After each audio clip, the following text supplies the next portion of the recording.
What more is promising in a limbless young lady of 22?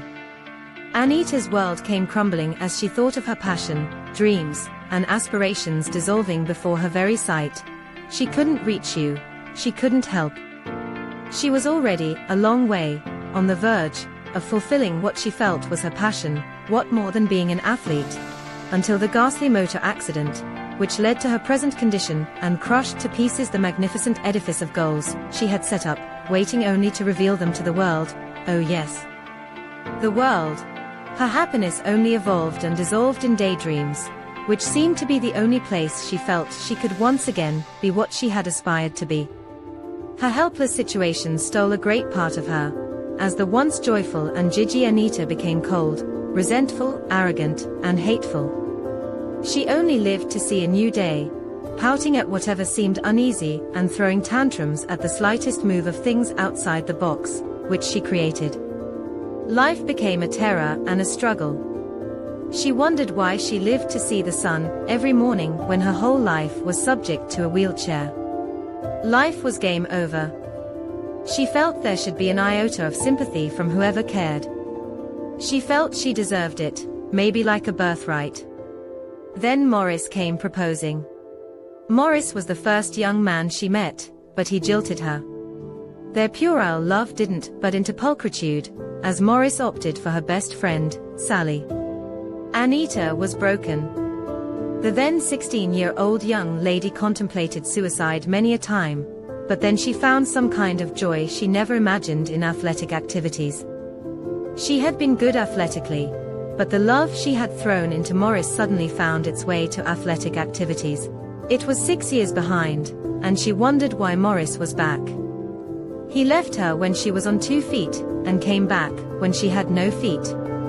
She had asked him over and again why he was back at that time of her life, when she felt she was useless already, and was just occupying space on Earth.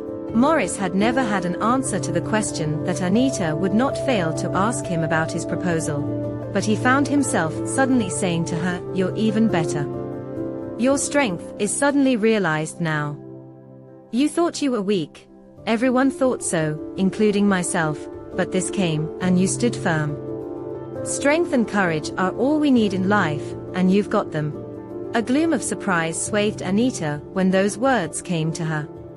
She never thought it that way, she only felt she was useless. Morris had little knowledge of the new Anita, being cold, hateful, and arrogant. He still saw her with the vigor and vibrancy of the past 6 years. She appeared so on the outside, but her real self was weak. Reminiscing on those words made Anita rethink her signature out of life. She wondered why she had to go through such at that time of her life. Wasn't there more to it? She then asked herself, why am I alive? Why didn't I die in the accident? Why did I lose my legs and not my hands or eyes?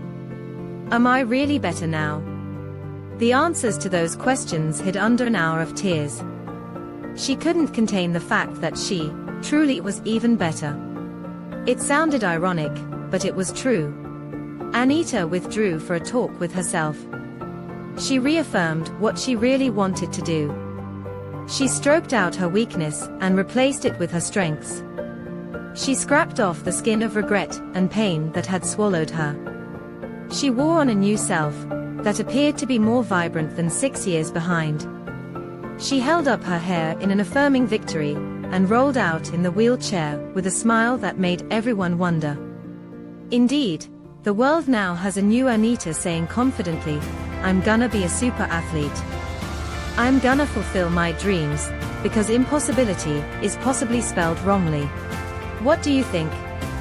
Anita never fulfilled her dreams because she's limbless. Well, she did even better. She became a coach of super athletes, and not even time could wipe out her name from the tiles of history. There is a purpose for every single thing we see around us. There's a purpose for why we are the way we are, our looks. All we need to do is discover the reason a particular thing occurred, and squeeze out the pleasant juice from it. There is always a limb in every limbless.